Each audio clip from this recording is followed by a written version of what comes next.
નમસ્કાર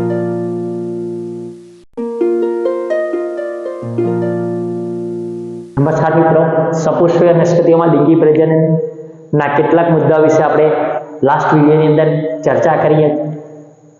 બાકીના રહી ગયેલા મુદ્દાઓ વિશે હવે આ વિડીયોની અંદર આપણે ચર્ચા કરીશું. મિત્રો, આ ચેપ્ટરના 17 વિડીયોની લિંક નીચે ડિસ્ક્રિપ્શનમાં આપેલી છે, જેનાથી દરેક મુદ્દાઓ વિશે તમે સવિસ્તાર રીતે અભ્યાસ કરી શકો. અહીંયા આપણે જોઈએ તો માર્ચ 2024માં 4 માર્ક્સના પ્રશ્ન તરીકે પૂછાઈ ગયેલ પ્રશ્નની ચર્ચા કરીએ આપણે. તો અહીંયા આવૃત બિતારી વનસ્પતિઓમાં બાહ્ય સંવર્ધન પ્રયુક્તિઓ સમજાવો. અથવા તો બીજી રીતે પ્રશ્ન પૂછાય કે વનસ્પતિઓમાં અંતઃસંવર્ધન દબાણ અટકાવવા માટે કઈ પ્રયુક્તિઓ અજમાવાય છે.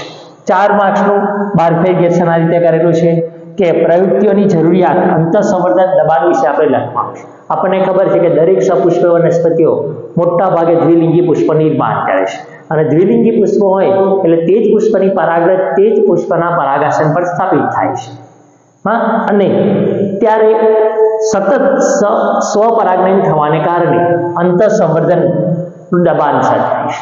તેને કારણે આટલી માહિતી આપણે દર્શાવીએ તો 0.5 માર્ક્સ આપણે પ્રાપ્ત કરી શકીએ.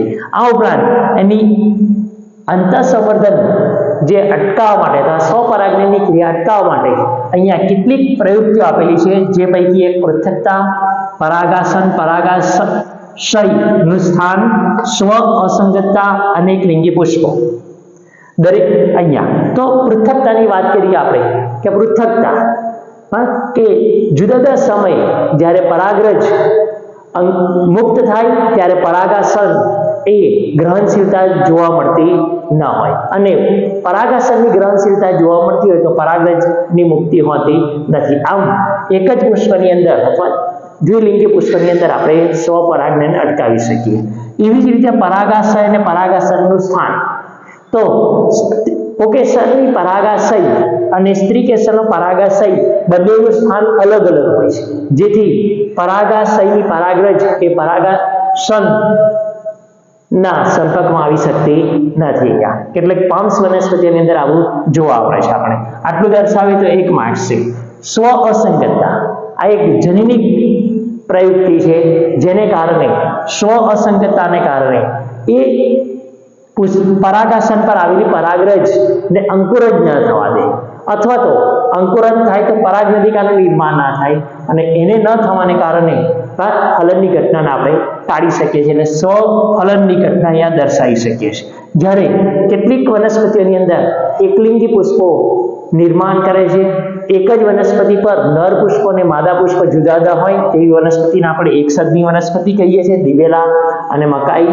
જ્યારે કેટલીક વનસ્પતિમાં માદા વનસ્પતિ અને નર વનસ્પતિ જુદી જુદી હોય છે, એટલે બંનેમાં જુદી જુદી વનસ્પતિ પર પુષ્પો જોવા મળે છે, એટલે અહીંયા દ્વિસદની વનસ્પતિ કહેવાય.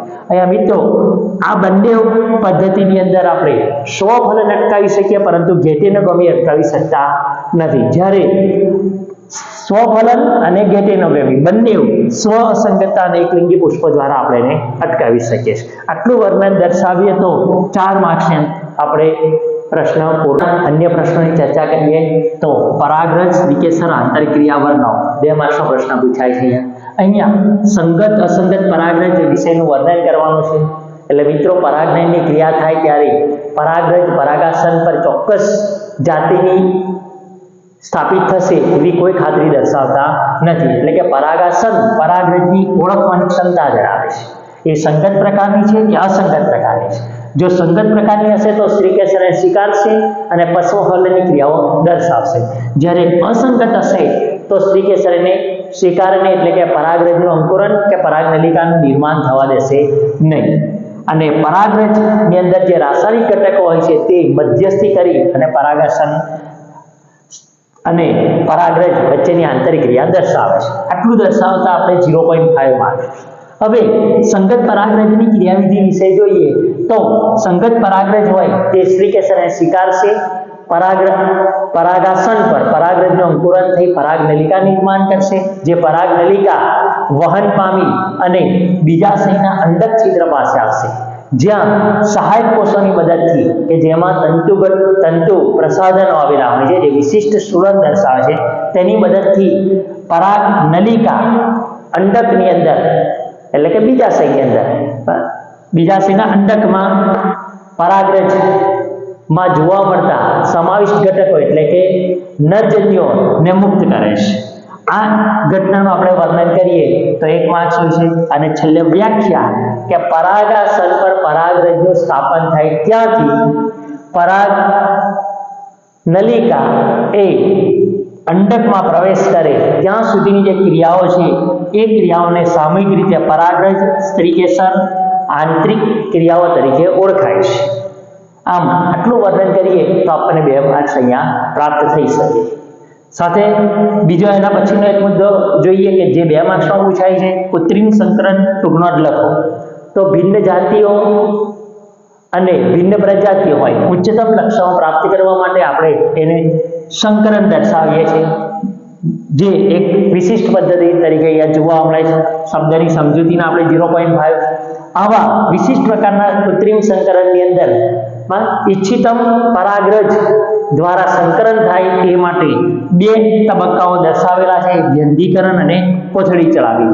બંને 0.5 વ્યંધીકરણમાં પુષ્પ જ્યારે પુષ્પકલિકા હોય ત્યારે ચીપિયાની મદદથી તેને પરાગાશય દૂર કરવામાં આવે છે, જેથી તેમાં પરાગરજ સ્થાપિત થઈ શકે નહીં. એ ઘટનાને વ્યંધીકરણ કહીશું. અને ઇચ્છિતમ પ્રકારની જ પરાગરજ વડે સંકરણ કરી શકે તે હેતુસર તેના પર મીડિયા કાગળની કોથળી ચડાવવામાં આવે છે. આ વર્ણન કરીએ 0.5. અને કેટલીક વખતે એકલિંગી પુષ્પ હોય છે, એકલિંગી પુષ્પની અંદર વ્યંધીકરણ કરવામાં આવતું નથી, જ્યારે કોથળી ચડાવી અને અસંગત પરાગરજને અથવા અનિચ્છનીય પરાગરજને આપણે અટકાવી શકીએ છીએ. આટલું વર્ણન કરીએ તો 2 માર્ક્સ અહીંયા આપણે પ્રાપ્ત થઈ શકે. ચર્ચા કરીએ આવૃત બીજધારી વનસ્પતિઓમાં બેવડું ફલન આકૃતિ સહ સમજાવો. 4 માર્ક્સનો પ્રશ્ન પૂછાય છે અહીંયા. જો આકૃતિ ન પૂછે તો 2 ગુણનો પૂછી શકાય અહીંયા. તો એનું બાયફર્ગેશન આ રીતે કરેલું છે. પરાગ નલિકાનો અંડકમાં પ્રવેશ એટલે કે સંયુગ્મન જોડાણનો 1 માર્ક્સ, ત્રિકીય જોડાણનો 1 માર્ક્સ અને આકૃતિના 2 માર્ક્સ. અહીંયા જોઈએ આપણે કે 2 સહાયક કોષો પૈકી એક સહાયક કોષની અંદર પરાગ નલિકા પ્રવેશ પામે ત્યારે પરાગ નલિકામાં રહેલા બંને નરજન્યુઓને સહાયક કોષ રસમાં મુક્ત કરે છે.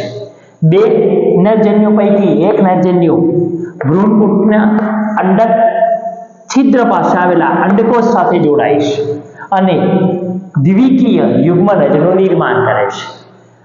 આ પ્રકારના જોડાણને આપણે સંયુગ્મન જોડાણ તરીકે ઓળખીશું. આટલું દર્શાવીએ 1 માર્ક્સમાં. એ જ રીતે 2 નરજન્યુ પૈકી એક નરજન્યુ ભ્રૂણપુટની મધ્યમાં જોવા મળતા દ્વિતીય કોષ કેન્દ્ર સાથે જોડાઈ અને PEN પ્રાથમિક ભ્રૂણકોષ કોષ કેન્દ્રનું નિર્માણ કરે છે. આમ 3 એકકીય જોડાણ થવાને કારણે 3N એટલે કે ત્રિકીય PEN. મિત્રો MCQમાં PEN નું પૂરું નામ પૂછાય છે, પ્રાઇમરી એન્ડોસ્પર્મ ન્યુક્લિયસ એટલે કે પ્રાથમિક ભ્રૂણકોષ કોષ કેન્દ્ર નિર્માણ પામે છે. આમ આ પ્રકારના જોડાણને આપણે ત્રિકીય જોડાણ કહીશું. આનું વર્ણન કરીએ તો 1 માર્ક્સ. આમ અહીંયા જોઈએ આપણે કે ભ્રૂણપુટમાં સંયુગ્મન જોડાણ અને ત્રિકીય જોડાણ 2 પ્રકારના જોડાણ થતું હોવાથી આવા પ્રકારના જોડાણને આપણે બેવડું ફલન તરીકે ઓળખી શકાય. એ પણ અહીંયા આપણે દર્શાવવું જરૂરી બને છે. આમ યુગ્મનજ આગળ વિકાસ પામી ભ્રૂણમાં પરિણમશે, જ્યારે PEN પ્રાથમિક ભ્રૂણકોષ કોષ કેન્દ્ર પ્રાથમિક ભ્રૂણકોષ કોષમાં પરિણમશે, જે વિકાસ પામી અને ભ્રૂણકોષ પેશીનું નિર્માણ કરે છે. આટલું દર્શાવીએ તો વર્ણનના 2 માર્ક્સ આપણને પ્રાપ્ત થઈ શકે. અને આકૃતિ દોરીએ છે. આકૃતિ મિત્રો બુક્સની અંદર page number 16 figure 1.12C figure છે, તેને આપણે ડ્રો કરવાની છે અને સાચા નામ નિર્દેશ કરવાના છે, જેથી આપણને 2 માર્ક્સ પૂરા પ્રાપ્ત થઈ શકે. આકૃતિના નામની અંદર દર્શાવેલું છે કે પરાગ નલિકાની વૃદ્ધિ અને બેવડું ફલન. આમ આ પ્રશ્ન 4 માર્ક્સની અંદર C વિભાગની અંદર પૂછી શકે. ભ્રૂણકોષનો વિકાસ ટૂંકનો જ જણાવો 2 ગુણની અંદર પૂછાય છે. 4 મુદ્દા છે, 4 મુદ્દાના 0.5 માર્ક્સ લીખે એનું બાયફર્ગેશન કરી શકાય. ભ્રૂણપોષ પેશીનું નિર્માણમાં આપણે જોઈએ કે બેવડા ફલનની ક્રિયાને અંતે PEC નિર્માણ પામે છે. PEN ત્યારબાદ PEC નિર્માણ પામે છે, એટલે કે પ્રાથમિક ભ્રૂણપોષ કોષ નિર્માણ પામે, જે વારંવાર વિભાજન પામી અને ત્રિકીય ભ્રૂણપોષ પેશીનું નિર્માણ કરે છે. આવી પેશીના કોષો સંચિત થયેલ ખોરાક ધરાવે છે અને જે ભ્રૂણના વિકાસ દરમિયાન ભ્રૂણને પોષણ પૂરું પાડવાનું કાર્ય કરે છે. આટલું દર્શાવીશું આપણે અહીંયા આ મુદ્દાની અંદર. ત્યારબાદ મુક્ત કોષ કેન્દ્રીય ભ્રૂણપોષ એટલે કે પ્રાથમિક ભ્રૂણપોષ કેન્દ્ર અનેક વખત વિભાજન પામી અને એક જ કોષની અંદર અનેક કોષ કેન્દ્ર એટલે કે મોટી સંખ્યામાં કોષ કેન્દ્રો નિર્માણ કરે છે. આમ ભ્રૂણપોષના વિકાસની આ જે અવસ્થા છે જેને મુક્ત કોષ કેન્દ્રીય ભ્રૂણપોષ તરીકે આપણે ઓળખીશું.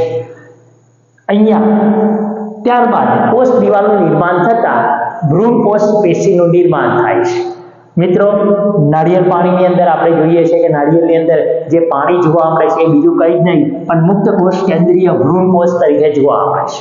અને ત્યારબાદ સફેદ માવો અથવા તો ઘર જોવા મળે છે, જેને આપણે કોષીય ભ્રૂણપોષ તરીકે ઓળખીએ છીએ. અહીંયા MCQમાં પણ દર્શાવી શકે છે, ઉદાહરણ પૂછાય છે અહીંયા.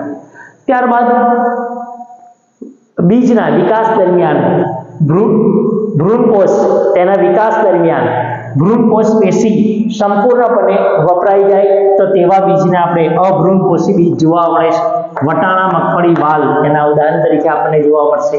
જ્યારે કેટલાક બીજની અંદર ભ્રૂણના વિકાસ દરમિયાન ભ્રૂણપોષ પેશી ન વપરાતા બીજમાં ચીર લગ્ન એટલે લાંબા સમય સુધી બીજમાં ભ્રૂણપોષ પેશી જોવા મળે છે. એવા બીજને આપણે ભ્રૂણપોષી બીજ કહીશું. દિવેલા નાળિયેર તેનું ઉદાહરણ થશે. આમ આટલા મુદ્દા દર્શાવીએ તો આપણને 2 ગુણનો પ્રશ્ન પ્રાપ્ત થઈ શકે. આવૃત બીજધારી વનસ્પતિઓમાં ભ્રૂણ વિકાસ સમજાવો 4 ગુણનો પ્રશ્ન આવે છે. ભ્રૂણ વિકાસની વાત કરીએ આપણે કે ભ્રૂણ વિકાસ અંડક છિદ્ર તરફ રહેલા દ્વિકીય યુગ્મનજમાંથી થતો જોવા મળે છે અને આવો ભ્રૂણ વિકાસ ત્યારે થાય છે જ્યારે ભ્રૂણપોષ પેશીનું નિર્માણ થયેલું હોય છે, જે પોષણ માટે એક અનુકૂલન દર્શાવે છે. અહીંયા આપણે જોઈએ કે દ્વિદળી વનસ્પતિનો ભ્રૂણ અને એકદળી વનસ્પતિનો ભ્રૂણની રચના અલગ અલગ છે, છતાં પણ શરૂઆતના જે ભ્રૂણ વિકાસના તબક્કાઓ છે જેને ભ્રૂણ જનન કહેવાય તે એક સરખા જોવા મળે, સમાન હોય છે. યુગ્મનજ પૂર્વ ભ્રૂણમાં વિકાસ પામે છે, ત્યારબાદ ક્રમશઃ ગોળાકાર ભ્રૂણ, હૃદયાકાર ભ્રૂણ અને પુખ્ત ભ્રૂણમાં વિકાસ પામે છે. અહીંયા સુધીના વર્ણન આપણે 1 માર્ક્સ દર્શાવેલો છે. અહીંયા લાક્ષણિક દ્વિદળી વનસ્પતિના ભ્રૂણની વાત કરીએ તો ભ્રૂણ એ ભ્રૂણધરી અને 2 બીજપત્રો ધરાવે છે. બીજપત્રો સાથેનો ભ્રૂણધરીના ઉપરના ભાગેના રચનાને આપણે ઉપરાક્ષ કહીશું, જેમાંથી આદિસ્કંદ, પ્રકાંડગ્ર વગેરે નિર્માણ થઈ શકે છે. ત્યારબાદ બીજપત્રો સાથેના ભ્રૂણધરીના નીચેના નળાકાર ભાગને આપણે અદ્રાક્ષ તરીકે ઓળખાઈશું, જેમાં આદિમૂળ અથવા તો ભ્રૂણમૂળ વિકાસ પામે છે. આવા મૂળાગ્ર ઉપર મૂળરોગનું આવરણ આવેલું હોય છે. આટલા દર્શાવવામાં આપણે 1 માર્ક્સ મળી શકે. અહીંયા લાક્ષણિક એકદળી વનસ્પતિના ભ્રૂણની વાત કરીએ તો એકદળી વનસ્પતિમાં એક જ બીજપત્ર આવેલું હોય છે, જેને વરુથિકા કહેવામાં આવે છે, જે ભ્રૂણધરીની એક બાજુ ગોઠવાયેલા હોય છે. વરુથિકા સાથેના ભ્રૂણધરીના જોડાણ નીચે તરફના જોડાણને ભ્રૂણમૂળ તરીકે ઓળખાશે, જે ભ્રૂણમૂળ ચોલ ધરાવે છે. ત્યારબાદ બીજધરીના વરુથિકાના ઉપરના ભાગના જોડાણને ભ્રૂણાગ્ર તરીકે ઓળખીશું, જે ભ્રૂણાગ્ર ચોલ તરીકે. તો આટલું વર્ણન દર્શાવીએ 1 માર્ક્સ આપણે. આ ઉપરાંત આકૃતિ પેજ નંબર 18 ફિગર 1.13b માં દર્શાવેલ છે, જે 1 માર્ક્સ આપણે દર્શાવી શકાય. આમ 4 માર્ક્સ આ પ્રશ્નની અંદર આવે. બીજ એટલે શું? ભ્રૂણપોષી બીજ અને અભ્રૂણપોષી બીજ. અહીંયા ભ્રૂણપોષી બીજ અને અભ્રૂણપોષી બીજનો તફાવત સ્વરૂપે પણ પ્રશ્ન પૂછી શકાય. અહીંયા આપણે જોઈએ કે લિંગી પ્રજનનની અંતિમ નિપજ તરીકે બીજ જોવા મળે છે. આવા બીજ ફલિત અંડક તરીકે પણ ઓળખવામાં આવે છે. અને બીજનો વિકાસ ફળની અંદર થતો જોવા મળે છે. બીજ એ બીજપત્રો, ભ્રૂણધરી અને બીજાવરણ ધરાવે છે. અહીંયા ભ્રૂણના વિકાસ દરમિયાન ભ્રૂણપોષ પેશી એ સંપૂર્ણપણે જ્યારે વપરાઈ જાય ત્યારે બીજમાં ભ્રૂણપોષ પેશી જોવા મળતી નથી. તો એવા બીજને આપણે અભ્રૂણપોષી બીજ અથવા આલ્બ્યુમિન બીજ તરીકે ઓળખાય છે. દાખલા તરીકે વટાણા અને મગફળી. આનો આપણે 0.5 માર્ક્સ દર્શાવી શકાય. ત્યારબાદ ભ્રૂણના વિકાસ દરમિયાન ભ્રૂણપોષ પેશી વપરાય વગરની, એટલે કે બીજમાં ભ્રૂણપોષ પેશી અસ્તિત્વ ધરાવે તો તેવા બીજને આપણે ભ્રૂણપોષી બીજ અથવા તો આલ્બ્યુમિન યુક્ત બીજ તરીકે ઓળખીએ છીએ. ઘઉં, મકાઈ, જવ વગેરેની અંદર બીજ જોવા મળે છે. અહીંયા મિત્રો બીજ દેહ શેષ MCQ તરીકે પણ પૂછાય છે અને વારંવાર પૂછાતો પ્રશ્ન છે. બીજ દેહ શેષ ધરાવતી વનસ્પતિઓ કઈ છે? તો કાળી મરી અને બીજ તરીકે જોવા મળે છે. અહીંયા બીજ દેહ શેષમાં એટલે કેટલાક બીજ લાંબા સમય સુધી ચિર લગ્ન સુધી પ્રદેહના ભાગ દર્શાવે છે. એટલે કે પ્રદેહનો ભાગ લાંબા સમય સુધી બીજ સાથે સંકળાયેલો હોય છે, જેને બીજ દેહ શેષ તરીકે ઓળખાય છે. આ પણ MCQ માટે ખાસ યાદ રાખવાના ઉદાહરણ યાદ રાખવાના બંને. સુષુપ્તા આ થઈ અને 2 માર્ક્સ મળે છે. આ ઉપરાંત અન્ય 2 માર્ક્સ બીજના પ્રશ્નમાંથી અન્ય જે પૂછાય છે, એકદળી બીજના નામ નિર્દેશ વાળી આકૃતિ દોરો. અહીંયા પૂછાય છે જે મકાઈના બીજની રચના આકૃતિ દર્શાવવાની છે અને તેમાં સાચા નામ આપવાના છે. તો 2 માર્ક્સની અંદર દર્શાવી શકાય. અસહયોગી જનન અને બહુગુણતા વારંવાર પૂછાતો પ્રશ્ન છે. અહીંયા દરેકની વ્યાખ્યાને ઉદાહરણ આપીશું તો દરેકના 1 માર્ક્સ. અહીંયા અસહયોગી જનનની વાત કરીએ આપણે તો એસ્ટ્રેસી અને ઘાસના કોળી જેવી સપુષ્પ વનસ્પતિઓમાં ફલન વગર બીજનું નિર્માણ પામે છે, જેને આપણે અસહયોગી જનન અથવા અનિર્ભરતા એવી શબ્દ યાદ રાખીશું આપણે તરીકે ઓળખાય છે. અહીંયા અસહયોગી જનનની અલિંગી પ્રકારનું પ્રજનન દર્શાવે છે, જે લિંગી પ્રજનનની નકલ તરીકે જોવા મળે છે.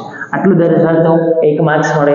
જ્યારે બહુગુણતાની વાત કરીએ આપણે તો બહુગુણતામાં કેટલીક જાતિઓ અર્ધીકરણ વગર દ્વિકીય અંડકોષનું નિર્માણ કરે છે, જે ભ્રૂણમાં પરિણમે છે. આ ઉપરાંત કેટલીક વનસ્પતિઓમાં ભ્રૂણપોટની આસપાસ જે પ્રદેહ જોવા મળે છે, પ્રદેહના કોષો વિભાજન પામી અને ભ્રૂણ તરીકે બહાર ઉપસી આવે છે.